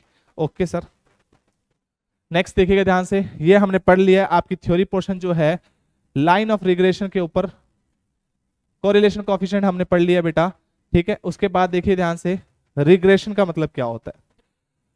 Value of variable is given, एक किसी वेरिएबल की वैल्यू गिवन है और दूसरे वैल्यू की निकालनी है, तब हम रिग्रेशन की बात को यूज करते हैं। अब ये रिग्रेशन कैसे लिखा जाता है, ये जनरली देखो बहुत सारी लाइंस होती हैं, आपके लिए रिग्रेशन लाइन बेसिक लाइन का जो आपने फॉर्म पढ़ा होगा स्ट्रेट लाइन में, उसी को आपको समझना है, वही आपके सिलेबस में है। क्या कर रहा है, y माइनस वाई बार इंटू बी वाई एक्स। अब ये बी वाई एक्स क्या है, कोएफिशिएंट ऑफ रिग्रेशन है, किसका coefficient, coefficient of regression of y on x, y on x, तभी हम b y x लिखेंगे, x ऑन y होगा तो b x y लिखेंगे। क्या कर रहा है, y minus y bar is equal to b x by, इसको रब कर देता हूं, b x y x into x minus x bar. अब ये x बार और y बार तो मीन है, x बार y बार मीन है, और ये एक स्ट्रेट लाइन को रिप्रेजेंट कर रहा है, तो जहां पे स्लोप जो है, जो स्लोप है वो क्या है, बी वाई एक्स है, इसी को हम क्या बोलते हैं, coefficient of regression, coefficient of regression, which can be calculated by r into sigma y upon sigma x, where r क्या है, कोरिलेशन कोएफिशिएंट। r अभी हम पढ़ के आते हैं, कोरिलेशन कोएफिशिएंट, देखो ध्यान से, ये रहा r, ठीक है सर, और सिग्मा y आपको पता है, sigma x standard deviation, y standard deviation, x की बात हो रही है, x बार y बार क्या है, मीन है। डायरेक्टली आपको फॉर्मूला पूछा जाएगा, डायरेक्टली गारंटेड है, उसके अलावा कुछ नहीं देंगे, डायरेक्टली पूछेंगे, क्वेश्चन करवाऊंगा। ये तो हो गया regression line of y on x, लेकिन regression line of x on y का मतलब बहुत सिंपल, सेम वही, x minus x bar is equal to b x y है। अब क्या है, b x y, y minus y bar, और बी एक्स वाई क्या होगा, obviously sigma x upon sigma y, यहां पर भी r आ जाएगा।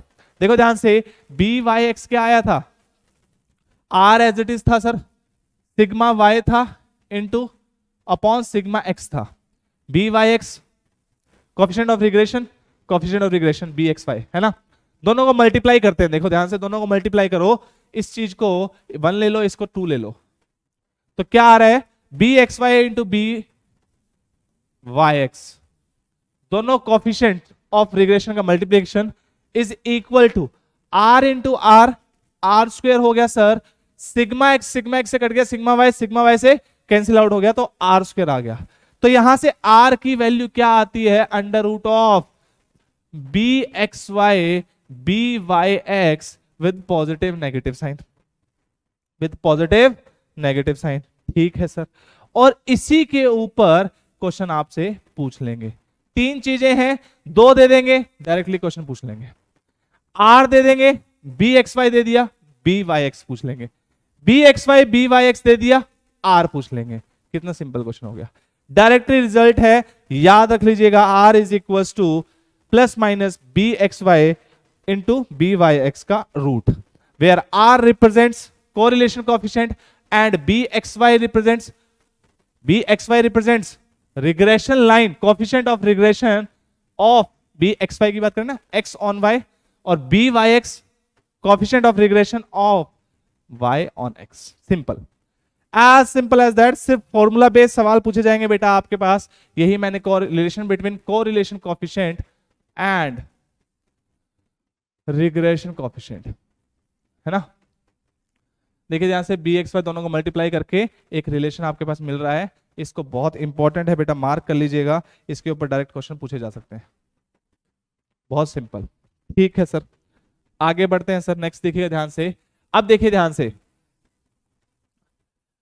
To lines of regression pass through x bar and y bar. अगर कोई दो लाइंस दे रखी है आपको, x minus x bar into b x y y minus y bar, ये देखो ये वाली लाइन देखो कहां गई भाई, ये वाली लाइन, क्या x की वैल्यू x बार पुट करूं और y की वैल्यू y बार पुट करूं, सेटिस्फाई करेगा? हाँ सर, दोनों साइड जीरो हो जाएगा, सेटिस्फाई कर रहा है। मतलब this line passes through x bar comma y bar, ठीक है सर। और regression line of y on x भी पास कर रही है x bar comma y bar में से। तो दोनों लाइन जो है वो मीन से पास कर रही है। मतलब अगर उन दोनों को सॉल्व कर ले, दो लाइन ऑफ रिग्रेशन दे रही हैं और उनको सॉल्व कर ले, तो आपको x बार और y बार की वैल्यू मिल जाएगी। ठीक है सर, पहला इंपॉर्टेंट पॉइंट आपको ये बता रहा है। सेकंड देखिए ध्यान से, slope of regression of y on x b x y, नहीं बी एक्स वाई नहीं होगा यहां पे, बी वाई एक्स होगा सर। यहां पे इसको रब कर दीजिए, ये क्या होगा, b y x, b y x, b y x क्या होगा, y minus y bar upon, देखो ध्यान से, y minus y bar is equal to b y x into x minus x बार हो रहा है। यहां से हम बी वाई एक्स की वैल्यू निकाल सकते हैं y minus y bar upon x minus x bar. यही चीज यहां पे लिखी हुई है, यही स्लोप हो गया आपका। ठीक है सर, लेकिन सर अगर x minus x bar is equal to b x y y minus y bar लिखा हुआ है, this is the line of regression of x on y, तो यहां से x minus x bar upon y minus y bar is b x y. हाँ sir, from here you can also say 1 upon b x y is equal to y minus y bar upon x minus x बार। बिल्कुल कह सकते हैं sir, वही चीज मैंने 1 upon b x y is equal to y minus y bar upon x minus x bar. Simple. Angles between the line of regression, ये बहुत है, इसके ऊपर क्वेश्चन पूछे जाते हैं। Angles between line of regression के, that angle will be tan theta into tan theta is equal to 1 minus r square upon mod r into sigma x sigma y upon sigma square x plus sigma square y. इसका question angle नहीं निकलवाएगा आपसे, आपसे क्या पूछेगा कि दो lines जो हैं वो पैरेलल कब होंगी, दो लाइंस का परपेंडिकुलर कब होगी। तो आप tan थीटा के पास जाओगे कि भैया बताओ आप परपेंडिकुलर कब होगे, tan थीटा कहेगा मैं परपेंडिकुलर तभी होगा जब एंगल मैं नॉट डिफाइंड हो जाऊं, मतलब थीटा पाई बाय 2 हो जाए। थीटा पाई बाय 2 होने के लिए नॉट डिफाइंड होना पड़ेगा, नॉट डिफाइंड होने के लिए आर की वैल्यू कितनी हो जाएगी, आर की वैल्यू 0 होनी पड़ेगी। तो अगर आर 0 हो गया तो tan theta not defined, lines are perpendicular, lines are perpendicular. अगर आर की वैल्यू 1 हो जाती है, tan थीटा 0 हो जाता है, lines are parallel, lines are parallel. अगर आर की वैल्यू -1 हो जाती है, दिस इंप्लाइज tan थीटा अभी भी 0 है, तो लाइंस क्या है, एंटी पैरेलल है, lines are anti parallel, anti parallel. Okay sir ji, तो आपको आर के ऊपर सोचना है, आर या रो की बात हो रही है यहां पे। आर 0 हो गया तो एंगल्स क्या हो जाएंगे, पाई बाय 2, थीटा क्या हो जाएगा, पाई बाय 2। एंगल लिख देता हूं यहां पे, theta equal to pi by 2, theta equal to 0, theta equal to pi बोल सकते हैं, ठीक है ना। तो आर इक्वल टू 1 तो theta equal to 0, r equal to -1 theta equal to pi, anti parallel. इसके ऊपर क्वेश्चन पूछे जाएंगे, याद रखिए direct 4 times standard deviation is equal to 5 times mean deviation. ये डायरेक्ट क्वेश्चन पूछा गया था आपसे, कब पूछा गया था, अभी आज करवाऊंगा। Standard deviation is equal to mean deviation into 5/4, mean deviation into 5/4। तो आप यहां से बोल सकते हो, देखो मीन डेविएशन की वैल्यू 1 पुट करता हूं तो स्टैंडर्ड डेविएशन की value 5/4, that is 1.25i। Mean standard deviation की वैल्यू कितनी आई, 1.25i।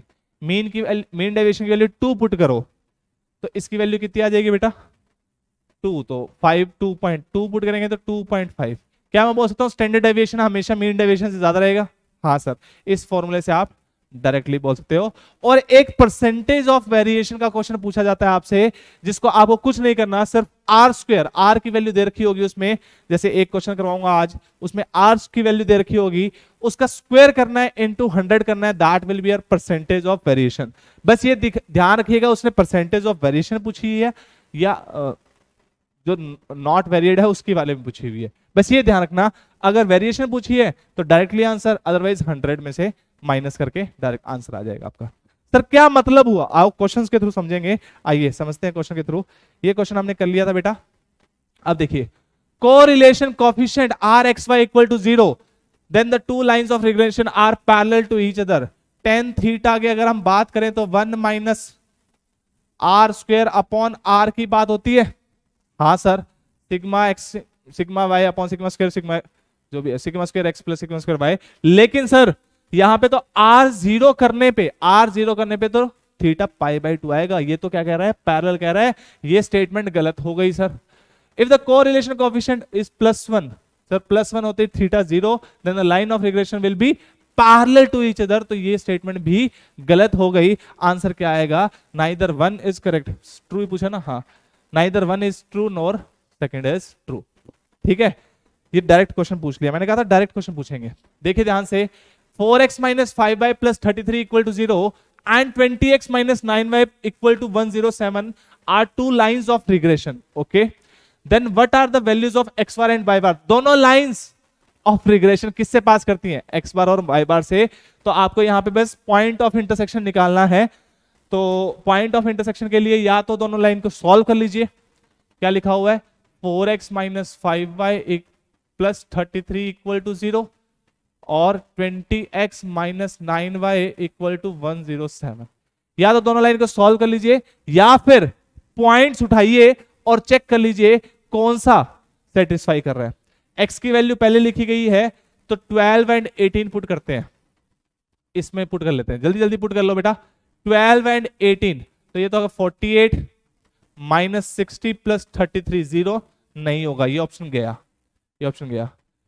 18 एंड 12 ये भी नहीं होगा बेटा, क्योंकि देखो ध्यान से, यहां पर इवन नंबर, यहां इवन नंबर, यहां ऑड नंबर, सम जो हो जाएगा वो 0 नहीं हो पाएगा। देखिए ध्यान से, 18 इंटू 4 कर रहे हैं बेटा, तो 72 माइनस 560 प्लस 33 नहीं आएगा, 0, नॉट इक्वल टू 0, ये भी गया। सी ऑप्शन देखते हैं, 13 और 17, 13 और 17 ये मुझे ठीक लग रहा है। 4 इंटू 13 करेंगे तो 52 आ जाएगा बेटा, माइनस 5 इंटू 17 करेंगे तो कितना आ गया, 85 आ गया, है ना।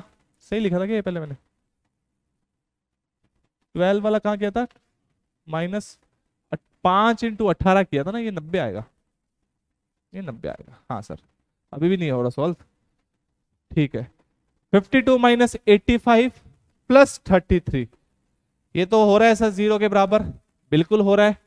तो यही वैल्यू पॉसिबल है, क्योंकि ये तो रिवर्स हो जाएगी, तो ये पॉसिबल नहीं है। Obviously c will be the final answer, c आपका आंसर फाइनल हो जाएगा। अदरवाइज आप इसको सॉल्व भी कर लीजिएगा, एक्स बार और वाई बार की वैल्यू आपको मिल जाएगी। अगला सवाल देखिए ध्यान से, mean is independent of change in scale and change in origin. ऐसा होता है क्या? नहीं सर, ऐसा नहीं होता है। चेंज इन स्केल का मतलब वैल्यूज जो होंगी वो किसी ए से मल्टीप्लाई या डिवाइड होंगी। चेंज इन ओरिजिन का मतलब ए से ऐड हो गया या ए से सब्ट्रैक्ट हो गया। मीन तो इंडिपेंडेंट नहीं होती सर, मीन तो डिपेंडेंट होती है सर, तो ये तो स्टेटमेंट गलत हो गई। Variance is independent of change in scale, independent of change in scale. जब किसी क्वांटिटी से ए से मल्टीप्लाई करते हैं तो वेरिएंस ए स्क्वायर टाइम्स हो जाता है, लेकिन ये तो कह रहा है चेंज इन स्केल से नहीं होता, चेंज इन स्केल से इंडिपेंडेंट है। नहीं नहीं, ऐसा नहीं है। It is dependent on change in scale but not in origin. Change in origin के ऊपर डिपेंडेंट नहीं है, समझ रहे हो ना। अगर एक क्वांटिटी से ऐड कर देते हैं तो वेरिएंस के ऊपर कोई इफेक्ट नहीं पड़ेगा, तो ये स्टेटमेंट भी गलत हो गई। Which of the following statements are correct? Neither one nor two. Both the statements are false. Both the statements are false. Next देखिएगा ध्यान से बच्चा, the sum of deviation from mean is always 0. Deviation की बात कर रहा है तो वो तो true हो गई, है ना। Sum of deviation from mean is always zero. ये तो सत्य वचन हो गया। डेविएशन की अगर मीन की बात करें, मीन से डेविएशन, मॉडुलस नहीं बात कर रहे, डेविएशन की बात कर रहे हैं, तो डेविएशन, ये स्टेटमेंट तो ट्रू हो गई। The sum of absolute deviation is minimum when taken around median, ये स्टेटमेंट भी ट्रू हो गई। क्यों सर? क्योंकि मीडियन सेंटर मोस्ट वैल्यू हो गई, तो ये स्टेटमेंट भी ट्रू हो गई। तो we can say which of the both 1 and 2 are correct, both 1 and 2 are correct. यहां पे देखो एब्सोल्यूट डेविएशन की बात हो रही है। एब्सोल्यूट डेविएशन मिनिमम कब होगा? जब आप सेंटर्ड वैल्यू की तरफ जा रहे हो, है ना, डाटा सेंटर्ड वैल्यू की तरफ जा रहे हो। ठीक है सर। नेक्स्ट देखिए ध्यान से, what is the median of this number? Median निकालना है बेटा, डाटा को किस में अरेंज करना पड़ेगा आपको? असेंडिंग या डिसेंडिंग ऑर्डर में। नेगेटिव डाटा दिखाई दे रहा है, उसी से स्टार्ट कर लेते हैं। -4.8 होगा, फिर कोई नेगेटिव नहीं है, लेकिन एक डाटा जीरो है, जीरो गया, -4.8 गया, जीरो से बड़ा डाटा 2.3 तो दिखाई दे रहा है, एक 2.3 दिखाई दे रहा है, एक है ना, 2.3 गया। देन वी हैव 2 के बाद 3 वाली वैल्यूज जो है 3.5 दिखाई दे रहा है, 3.9 दिखाई दे रहा है, 3.5 3.9 ये वैल्यू भी गई और 3.9 भी गया। 4 की वैल्यू 4.6 दिखाई दे रही है बेटा, 4.6 दिखाई दे रहा है। देन वी हैव 5 की वैल्यूज 5.2 दिखाई दे रहा है, 6.1 दिखाई दे रहा है, 6.1 आ गया। नेक्स्ट वी हैव 6 के बाद 7 की वैल्यूज आएंगी, 7.6 दिखाई दे रहा है, 7.6। देन वी हैव 8.2, इसका मतलब ही नहीं है वैसे, 9.3 एंड 12.7, 12.7। ठीक है बच्चे, ऐसे आपने डाटा लिख लिया, ऐसे आपने डाटा लिख लिया।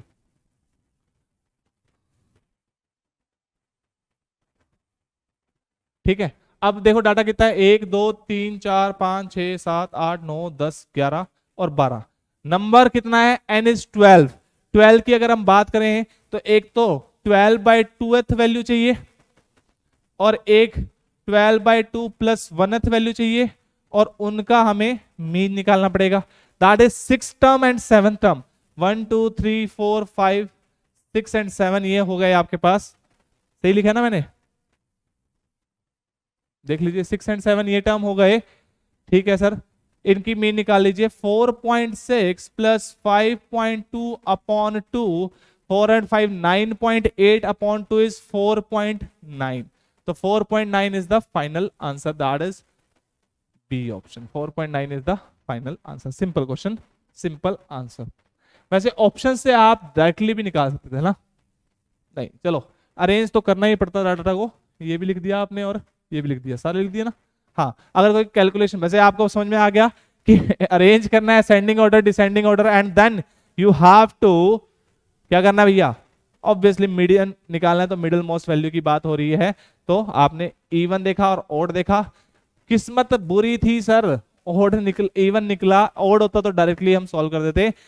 क्या करते? n+1/2th term will be the median. Next question देखिए ध्यान से। इन ए टेस्ट, अब देखो ऐसे क्वेश्चन दे दें और इससे भी बच्चे कंफ्यूजन हो जाए तो फिर तो दिक्कत है। In a test 20% of the students obtained first class. Okay sir, if the data are represented by a pie chart. Sir बचपन की क्लास में पढ़ा था, ये तो कोई भी कर लेगा। What is the central angle corresponding to the first class? वाह, देखो ध्यान से, 20% के ऊपर हमें आंसर निकालना है। ऑब्वियसली 100% जो होगा आपको 360 रिप्रेजेंट करेगा, 360 डिग्री रिप्रेजेंट करेगा। तो अगर मुझे 20% निकालना है 20% के कॉरस्पॉन्डिंग, तो 20% कैसे दिख पाएगा बेटा? 360 डिग्री अपॉन 100 इंटू 20, ये तो आएगा बेटा, है ना। 36 दूनी 72, 72 डिग्री। तो 72 degree will be your final answer. ऐसे भी कर सकते थे आप। 20 डिग्री का 20% को अगर फ्रैक्शन में लिखें तो 1/5 होता है। 5 जो है वो 360 को रिप्रेजेंट कर रहा है, तो 1 किसको रिप्रेजेंट करेगा? 72 डिग्री को रिप्रेजेंट करेगा। सिंपल। 5 जो है 360 डिग्री को रिप्रेजेंट कर रहा है, फुल वैल्यू जो है 360 को रिप्रेजेंट कर रहा है, तो 1 किसको रिप्रेजेंट करेगा? सर मुझे करेगा रिप्रेजेंट, 72 डिग्री को करेगा। और किसको करेगा सर? नेक्स्ट देखिए ध्यान से, मीन दे रखी है आपको और स्टैंडर्ड डेविएशन दे रखा है 5, मीन 5 है, स्टैंडर्ड डेविएशन कितना है बेटा? 2 है। Mean and standard deviation of data is given, ठीक है sir. If 5 is added to each value then what is the coefficient of variation of the new set of values. अगर मान लो, पहले तो बताओ न्यू मीन कितनी आएगी, न्यू मीन कितनी आएगी बच्चे, न्यू मीन हर वैल्यू में 5 कितना ऐड कर रहे हैं, इफ 5 इज एडेड तो मीन कितनी हो जाएगी बेटा, 5 + 5 that will B 10, new mean change हो जाएगी 10। और स्टैंडर्ड डेविएशन में क्या फर्क पड़ेगा, अरे चेंज इन ओरिजिन है, वेरिएंस के ऊपर इफेक्ट नहीं पड़ रहा, और वेरिएंस के ऊपर नहीं पड़ रहा तो स्टैंडर्ड डेविएशन के ऊपर भी फर्क नहीं पड़ेगा। तो सिग्मा कितना आ जाएगा बेटा, sigma new, sigma will be 2, है ना। हाँ सर, और हमसे क्या पूछा है, कोफिशिएंट ऑफ वेरिएशन पूछा है, सीवी पूछा है सर, तो ये होता है sigma upon x bar into 100 sir, simple. Sigma की वैल्यू कितनी है सर, 2 है, एक्स की वैल्यू कितनी है सर, एक्स बार की वैल्यू 10 है, अपॉन 100, क्या मैं बोल सकता हूँ 20 आ गया सर, क्या मैं बोल सकता हूँ 20 आया, हाँ सर, एक 0 से एक 0 कैंसिल आउट हो गई, तो 20 आ गया, b option is the correct. अब बताओ क्या सोचना है इसमें, कितना टाइम लगेगा आपको इस क्वेश्चन को सॉल्व करने के लिए। देखा 5 मीन थी और हर वैल्यू में 5 ऐड कर दिया तो मीन भी 5 से बढ़ गई, ठीक है, मीन कितनी होगी 10 हो गई, और वेरिएंस चेंज नहीं होगा सर क्योंकि हर वैल्यू चेंज इन ओरिजिन हुआ है, it is independent of change in origin, ठीक है सर। नेक्स्ट देखिएगा ध्यान से, नेक्स्ट क्वेश्चन देखिएगा ध्यान से, the standard deviation of first n natural number can be obtained using which of the following formula. Standard deviation की बात कर रहे हैं लेकिन हम वेरिएंस से फिर अंडर रूट में तो आंसर आएगा ही, तो सिग्मा स्क्वायर की बात कर लेते हैं, हम सिग्मा स्क्वायर की बात कर लेते हैं। Can I say sigma square will be equal to, sigma square will be equal to summation of xi का square upon n, that is mean of squares minus square of mean, square of mean, क्या हम ये बोल सकते हैं, बिल्कुल सही sir. Summation xi का स्क्वायर मतलब जो डाटा है आपके पास, that is first n natural numbers का स्क्वायर्स का सम हो रहा है, that will be equal to n square upon n, हाँ sir, minus summation of xi, summation of xi का मतलब sum of first n natural number 1 + 2 + 3 up to n upon number of observation n whole square की बात हो रही है, ठीक है सर।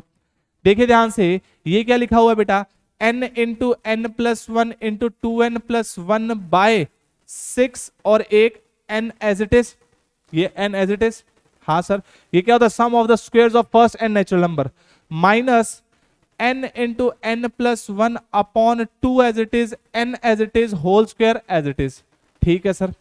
देखो n से n कैंसिल आउट हो गया, n से n कैंसिल आउट हो गया, क्या बचा, n + 1 का होल स्क्वायर है और यहां 2 का स्क्वायर है, क्या कॉमन आ रहा है, कैन आई से n + 1 कॉमन आ रहा है अपॉन सर 2 भी कॉमन आ रहा है, ओके सर। क्या बचेगा यहां देखिए ध्यान से, कैन आई से 2n + 1 अपॉन 3 बच जाएगा, हाँ सर 3 बच जाएगा, और यहां क्या बचेगा सर, एक n + 1 तो बाहर निकाल दिया और एक 2 बाहर निकाल दिया, बचेगा क्या, n + 1 बच जाएगा और एक 2 बच जाएगा, है ना, एक 2 बच जाएगा, ये बचेगा ना दोस्तों, n + 1 n + 1 अपॉन 2, ठीक है सर। सॉल्व कर लेते हैं इसको, देखिएगा ध्यान से,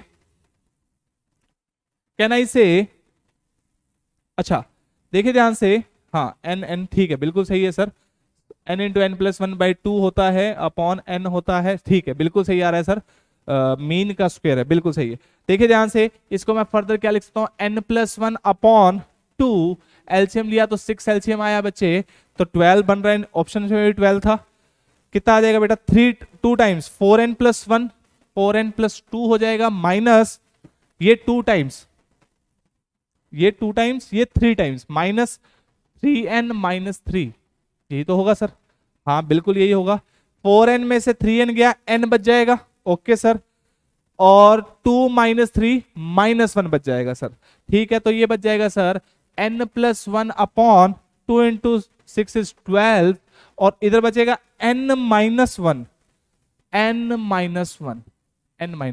that is n square minus 1 का square, a + b a - b, a square minus b square, तो सिग्मा स्क्वायर की वैल्यू कितनी आई sir, sigma square can be written as n square - 1 upon 12, तो सिग्मा की वैल्यू आ जाएगी √(n² n स्क्वायर माइनस 1/12। देखते हैं ऑप्शन मैच कर रहा है क्या कोई?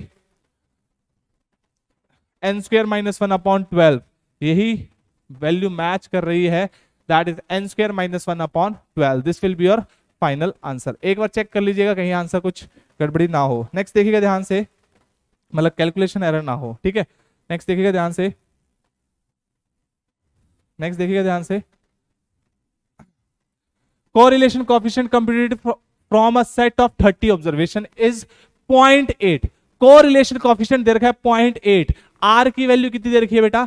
0.8 दे रखी है। Okay sir, what is the percentage of variation? Direct formula बताया था आपने, मैंने आपको परसेंटेज ऑफ वेरिएशन की अगर हम बात करते हैं तो आपको डायरेक्टली क्या करना है बच्चे? आर स्क्वायर इंटू 100 आपको परसेंटेज दे देगा, दैट इज 0.8 का square into 100, that will give you 64%, है ना? 64% दे देगा आपको। लेकिन percentage of variation not explained bye linear regression पूछा गया है, तो इसको percentage of variation not explained बोलना है, तो वी कैन से 100 में से इसको सब्ट्रैक्ट कर दो, not explained. Simple directly formula based सवाल है, you can say 100 minus 64 that will be equal to 36%। तो 36% कौन सा ऑप्शन है? D option is the correct one. Directly formula based सवाल है, आर देखा 0.64 आया, स्क्वायर किया तो 64% आ गया। नॉट एक्सप्लेन पूछा है तो 100 में से सब्ट्रैक्ट कर दिया, आंसर विद इन 20 मतलब 10 सेकंड आप इस क्वेश्चन को सॉल्व कर सकते हो। नेक्स्ट क्वेश्चन देखिएगा ध्यान से, the average age of combined group of men and women is 25। Main और वुमेन की कंबाइंड एज जो है वो 25 है, एवरेज की बात हो रही है यहां पे, है ना। If the average age of group of men is 26 year, men की एवरेज एज कितनी है? 26, वुमेन की average age 21 year, then what percent of men and women are involve? Percentage निकालना है, मतलब कितने आदमी है, कितने परसेंट औरत है, ये वुमेन है, ठीक है सर। तो इस क्वेश्चन को करने के लिए आप ऐसे भी कर सकते हो, देखो ध्यान से, let m be the number of man and w be the number of women. तो कैन आई से जो 26 है इंटू m करेंगे तो मैन की average sorry sum of ages आ जाएगा, या हाँ सम ऑफ एजेस आ जाएगा, प्लस 21 इंटू वुमेन करेंगे तो आपको सम ऑफ वुमेन की एजेस का सम आ जाएगा। हाँ सर, ये क्या आ गया? टोटल एजेस आ गई, एज का सम आ गया। और अगर इसको मैं 25 इंटू एम प्लस डब्ल्यू से कर दूं, ये भी मैन और वुमेन का नंबर इंटू 25 कर देंगे तो उनका सम आ जाएगा। तो यहां से आप m और v का रेशियो निकाल सकते हो, m और w का रेशियो निकाल सकते हो, वहीं से आप परसेंटेज भी निकाल सकते हो। सॉल्व करके देखें ध्यान से, देखो 26n है, 25n माइनस किया तो यहाँ पे m बचा, ये 21 है, उधर जाएगा तो ये 4w बचा, तो m अपॉन w कितना आ गया? 4/1। मतलब अगर 4 आदमी है तो एक वुमेन है, वी कैन से रेशो कितना हुआ? अगर टोटल देखें, अगर हम इसका टोटल तो 100% होगा, टोटल 5 जो है वो 100 को रिप्रेजेंट कर रहे हैं, 4 + 1 जो है 100% होंगे। 4 किसको करेंगे? 80% को, और 1 किसको करेंगे? 20%। मतलब कि there are 80% man and 20% women in this group, तो रेशो कितना आ गया? 80:20, है ना। यही बात पूछ रहे हैं। लेकिन सर आप कोई और तरीका भी बताइए, शॉर्टकट तरीका। देखिए ध्यान से, इसको आप ऐसे भी कर सकते हो, ये एक थोड़ा अच्छा तरीका है एवरेज का निकालने का। देखिए ध्यान से, जो एवरेज दे रखी होती है डाटा की, टोटल डाटा की, वो यहां लिख लीजिए। 25 दे रखी है, यहां मैन लिखिए, यहां वुमेन लिखिए, दो रिलेशन बना रहे हैं हम। एक इससे ऑब्वियसली ज्यादा है तो दूसरा ऑब्वियसली कम होना ही पड़ेगा, तभी तो एवरेज 25 आएगी। हाँ सर, मैन की एवरेज कितनी दे रखी है बेटा? 26 दे रखी है। वुमेन की कितनी दे रखी है? 21 दे रखी है। 26 में से 25 सब्ट्रैक्ट करिए, 1 आ जाएगा। 25 में से 21 सब्ट्रैक्ट करिए, 4 आ जाएगा। ये जो 4 और 1 जो आया, ये मैन और वुमेन का रेशो बताएगा, 4:1 बताएगा डायरेक्टली। 4:1 डायरेक्टली आपका आ गया। 4 और 1 5 होता है, 5 100 को रिप्रेजेंट करता है, तो 4 जो है 80% को रिप्रेजेंट करेगा। तो मैन कितने हो गए? 80%, वुमेन कितनी हो गई? 20%। 1 की वैल्यू कितनी आ जाएगी? 20%। अगेन जो एवरेज दे रखी होती है वो बीच में लिख लीजिए, total average.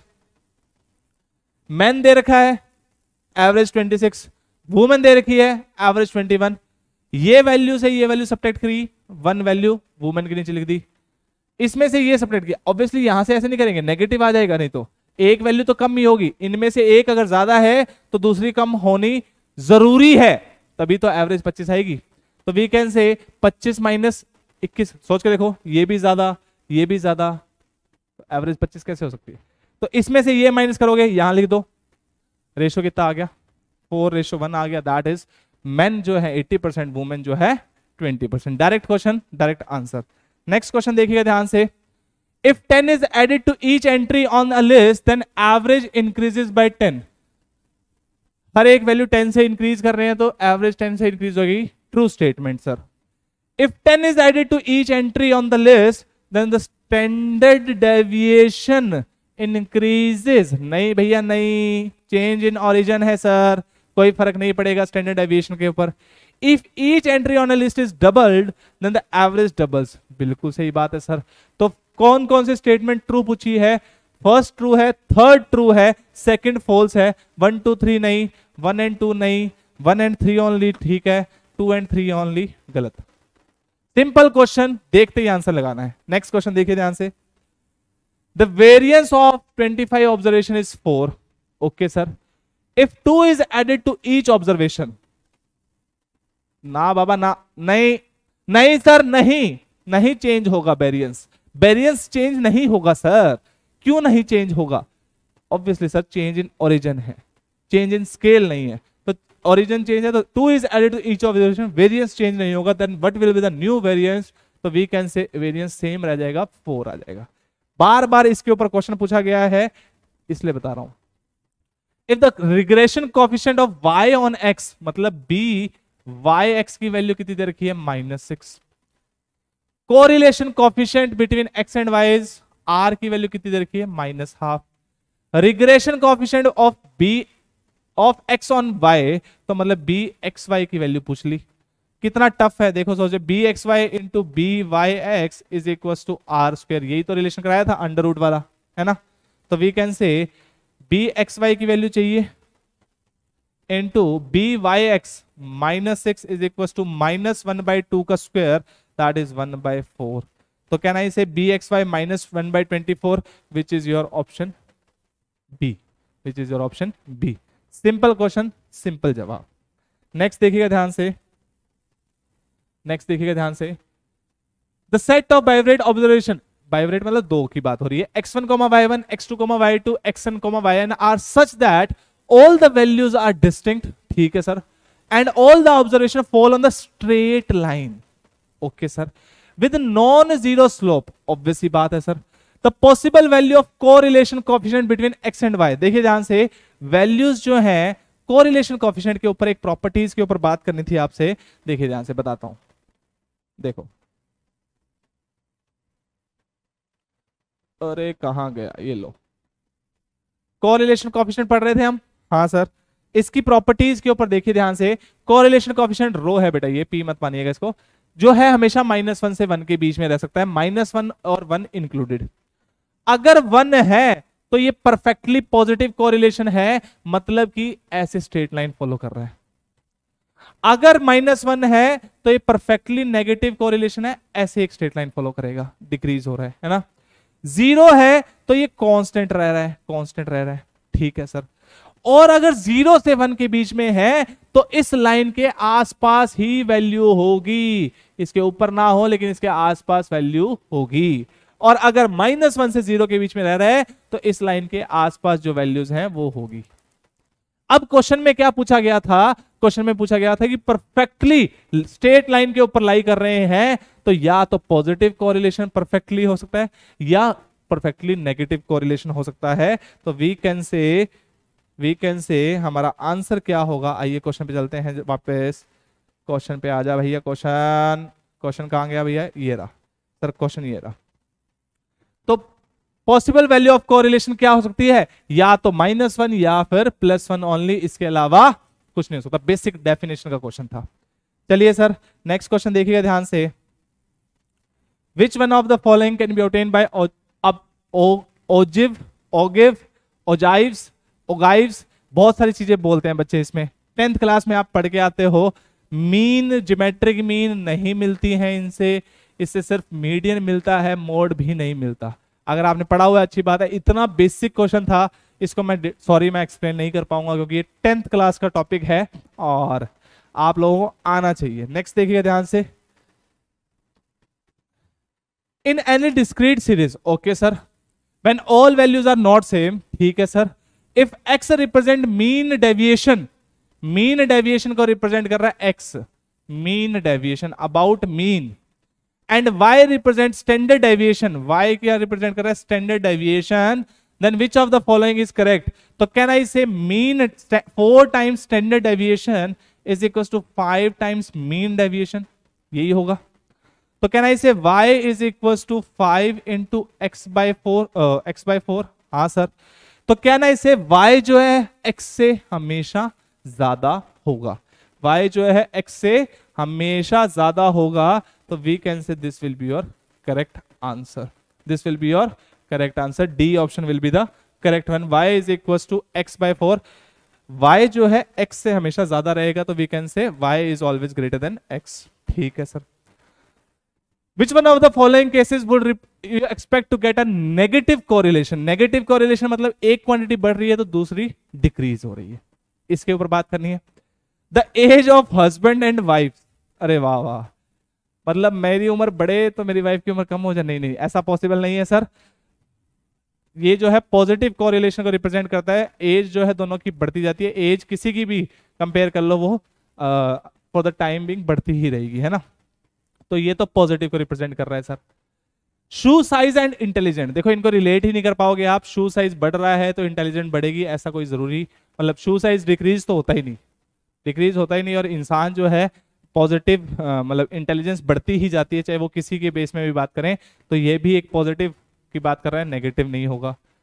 Insurance companies profit and the number of claims they have to pay, बिल्कुल ये नेगेटिव को रिप्रेजेंट करेगा। नेगेटिव कोरिलेशन को कैसे सर, देखिए ध्यान से, कंपनीज, इंश्योरेंस कंपनीज का मोटिव क्या होता है, मतलब क्या क्राइटेरिया, कैसे वो वर्क करते हैं, वो आपको कहेंगे इंश्योरेंस ले लो, आप अपनी फैमिली के लिए, अपने परिवार के लिए, अपने जो डिपेंडेंट्स हैं उनके लिए, अगर आपको कुछ हो जाए तो वो आप उनकी हेल्प कर पाओ, इसलिए आप इंश्योरेंस लेते हो, है ना। और कंपनीज जो होती है, इंश्योरेंस कंपनी किस पे बिलीव करती हैं कि एक का कोई लॉस हुआ तो बाकी सारे जो है उसका पेमेंट कर दे। मतलब सर ऐसा तो है नहीं ना कि जिसने इंश्योरेंस लिया उसको कुछ ना कुछ होगा ही होगा, फिर तो कोई इंश्योरेंस ही नहीं लेगा, ऐसे ही होता ना। ऐसा तो होता नहीं कि जिसने इंश्योरेंस लिया उसको कुछ ना कुछ होगा, कंपनी को पे करना पड़ेगा, ऐसा तो होता नहीं। हो सकता है 100 लोगों ने इंश्योरेंस लिया, 1-2 लोगों को कुछ हुआ तो इंश्योरेंस कंपनी ने उनको पे कर दिया। अब वो पे कहां से करते हैं, बाकी जो 98-99 लोग जो बचे उन्हीं के कुछ अमाउंट इन लोगों को दे देंगे, और जो बाकी बचा हुआ अमाउंट होगा वो उनका प्रॉफिट हो जाएगा। यही तो बेसिक कंसेप्ट है, लॉस ऑफ वन बाकी कवर्ड बाय ऑल, यही बात है, इसी पे वर्क करते हैं। अब अगर मान लो ज्यादा क्लेम्स हुए तो उनका प्रॉफिट कम हो जाएगा, क्लेम्स कम हुए प्रॉफिट ज्यादा हो जाएगा, तो this represents the negative basically negative correlation को रिप्रेजेंट करता है, तो answer C is the correct one, ठीक है sir.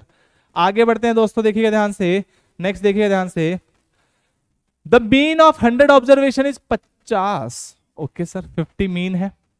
The standard deviation is 10, okay sir, standard deviation, mean x bar की बात कर रहे हैं 50 है, स्टैंडर्ड डेविएशन सिग्मा की बात कर रहे हैं 10 है। If 5 is subtracted from each, तो मीन के ऊपर तो इफेक्ट पड़ेगा, 50 - 5 हो जाएगी 45 mean, and then it is divided by 4, तो 50 - 4 न्यू मीन आ जाएगी, यहां पे न्यू लिख दिया मैंने, न्यू लिख दिया है ना। तो 50 - 5/4 will be the new mean, यही पूछा होगा, न्यू मीन पूछा है ना, और न्यू स्टैंडर्ड डेविएशन भी पूछा है। तो देखिए ध्यान से, 45/4 इज 11.25, तो 11.25 मीन पहले लिखा है, ये ऑप्शन नहीं हो सकता, ये ऑप्शन नहीं हो सकता, इन दोनों ऑप्शन में से कोई एक होगा सर। तो हमने मीन तो निकाल लिया 11.24। अब स्टैंडर्ड डेविएशन का देखते हैं। स्टैंडर्ड डेविएशन देखिए ध्यान से, अगर वेरिएंस की बात करते हो आप, वेरिएंस की बात करते हो, तो अगर एक्स जो क्वांटिटी है वो ax जाती है, तो वेरिएंस जो होता है, वेरिएंस जाता है a² टाइम्स वेरिएंस। और अगर हम स्टैंडर्ड डेविएशन की बात करें, स्टैंडर्ड डेविएशन की बात कर रहे हैं, we can say standard deviation जो होता है वो obviously a times standard deviation हो जाएगा, अगर x जो है ax के जाएगा। अगर x जो है a प्लस एक्स से जाएगा तो यही सेम रूल फॉलो होगा, इसमें कोई चेंज होगा नहीं, है ना, इनमें कोई चेंज होगा नहीं, नो चेंज लिख देते हैं यहाँ पे, नो चेंज, है ना, नो चेंज। इसकी वजह से ये वाले चेंजेस, इसको मैं रबी कर देता हूं, अदरवाइज आप कंफ्यूज हो जाओगे। यहां साइड लिख देता हूं, साइड में लिख देता हूं x goes to a plus x, standard deviation या variance of x no change. आप देखिए ध्यान से, क्वांटिटीज पहले 5 से डिक्रीज की गई है, स्टैंडर्ड डेविएशन में कोई फर्क नहीं पड़ेगा। अब अगर हम 4 से डिवाइड कर रहे हैं तो स्टैंडर्ड डेविएशन भी 4 से डिवाइड हो जाएगा, सिंपल। तो पहले 10 था, अब 10/4 हो जाएगा, that is 2.5, 2.5 which is option C. 2.5 ही होता ना, हाँ 2.5 सर। तो इतना इजी क्वेश्चन डायरेक्टली आप देख के आंसर निकाल सकते थे, ये तो मुझे समझाना पड़ा इसलिए आपको थोड़ा सा टाइम लग गया। नेक्स्ट देखिएगा ध्यान से, the algebraic sum of deviations, deviations की बात कर रहे हैं, of a set of values from their arithmetic mean is always 0। ये तो बिल्कुल सत्य वचन हो गया, तभी तो वो मीन डेविएशन, देखो मीन की बात कर रहे हैं। एक एग्जांपल ले लीजिए यहाँ पे, 1 2 3 25 47 48 48 47 49। देखो ध्यान से, 1 2 3 4 5 6 7, है ना। तो सम कितना आ रहा है इसका, ऑब्वियसली इनकी मीन कितनी आ जाएगी, मीन 25 ही आएगी, मीन कितनी आ जाएगी, 25 आ जाएगी। चेक करके देख लो, इन दोनों का सम 50, इन दोनों का सम 50, इन दोनों का सम 50, 50/2 और ये मीन 25 आनी चाहिए मेरे हिसाब से, तो हाँ 25 ही आएगी ना। 50 × 3 150, 175 6 7, हाँ ठीक है 25 आ गई मीन। अब देखिए ध्यान से, स्टैंडर्ड डेविएशन, सॉरी मीन के ऊपर डेविएशंस की बात कर रहे हैं, तो ये डेविएशंस कितना हुआ सर, एक तो हो जाएगा -24 -23 -22 +24 +22 +24, 23 24 22 23 24 प्लस के साथ और माइनस के साथ, तो सम कितना आ गया मीन डेविएशन का, 0। Arithmetic mean is always greater then median, is always greater then mode, ऐसा होना जरूरी नहीं है सर, कोई बड़ी बात नहीं है, कोई भी चेंजेस आ सकता है। तो ये स्टेटमेंट तो गलत हो गई सर, ये स्टेटमेंट तो गलत हो गई। तो we can say which of the following statement is correct, one only is the correct statement, तो we can say first is the correct statement, first is the correct statement. Simple question, simple जवाब। चलिए दोस्तों next देखिएगा ध्यान से, आखिरी सवाल आप लोगों के लिए, ये सफर का आखिरी सवाल है दोस्तों। If all the natural number between 1 and 20 are multiplied by 3, then what is the variance of the resulting series. Variance की बात कर रहे हैं, देखो हर एक नंबर जो है, वेरिएंस सिग्मा स्क्वायर की बात हो रही है यहां पे, तो हर एक नंबर जो है, अब क्या है, x goes to 3 times x है, तो variance sigma square goes to 9 times sigma square हो जाएगा, यही होगा। अब देखो एक तो है फॉर्मूला से आंसर निकालना, लेकिन स्मार्ट वे, लास्ट में जाते जाते कुछ ना कुछ ज्ञान की बातें। देखो ध्यान से, क्या मैं बोल सकता हूं, आपसे पूछा है न्यू वेरिएंस, पूछा है सिग्मा स्क्वायर की बात हो रही है, क्या न्यू वेरिएंस 9 का मल्टीपल होगा? हाँ सर 9 का मल्टीपल होगा। तो 9 का मल्टीपल कैसे चेक करते हो, सम ऑफ द डिजिट्स जो होती है वो 9 से डिवाइड होनी चाहिए, सिंपल। तो जो भी आंसर होगा वो 9 का मल्टीपल होगा, मतलब सम ऑफ द डिजिट्स जो होंगे वो 9 से डिविजिबल होंगे। हाँ सर देखो ध्यान से, 9 9 7 और 5, ये तो सम ऑफ डिजिट्स डिविजिबल नहीं है। 9 9 7 5 12 और 1 13, नहीं ये भी नहीं है सर। 9 9 5 2 7 और 2 9, ये डिविजिबल है सर। 9 9 5 10, ये भी डिविजिबल नहीं है। तो यही आंसर होगा, शॉर्ट आंसर यही होगा, क्योंकि यही एक नंबर है जो 9 से डिविजिबल है, और कुछ भी नहीं है। क्वेश्चन खत्म हो गया, क्वेश्चन खत्म हो गया। और उम्मीद करते हैं आपको यह हमारा सफर, प्यारा सा सफर अच्छा लगा होगा। मिलेंगे किसी मोड़ पे, किसी किनारे पे, नए एक सपने के साथ, एक नई दुनिया में ले चलेंगे, पूनिया जी की दुनिया। विश्वास करता हूं, देखो हो सकता है कि कुछ हमारी तरफ से कमी रह गई हो, लेकिन जितना हमने प्रॉमिस मतलब हमने ट्राई किया कि आपको पूरा से पूरा आपको दे पाए हम चीजें, हम हो सकता है छोटा मोटा टॉपिक रह गया हो, लेकिन एक छोटे से पीरियड में इतना कुछ करवाना एक बहुत बड़ी रिस्पॉन्सिबिलिटी थी। हमने ट्राई किया, हमने इसको सक्सेसफुल रहे। आपको जो नहीं प्रॉमिस किया गया था वो भी हमने दिया, टेस्ट सीरीज दी आपको हमने फ्री ऑफ कॉस्ट, सब कुछ सिर्फ आप लोगों के लिए। अब आपको क्या करना है, गुरु दक्षिणा देनी है, रिजल्ट देने हैं, रिजल्ट निकाल के लेके आइए, पेपर को अच्छे से अटेम्प्ट करके आइएगा, सिलेक्शन लेके रहिएगा, पेपर क्लियर हो के रहेगा। Best wishes from my side and PW family. Please take care of your self and of your family. Tata bye bye, take care.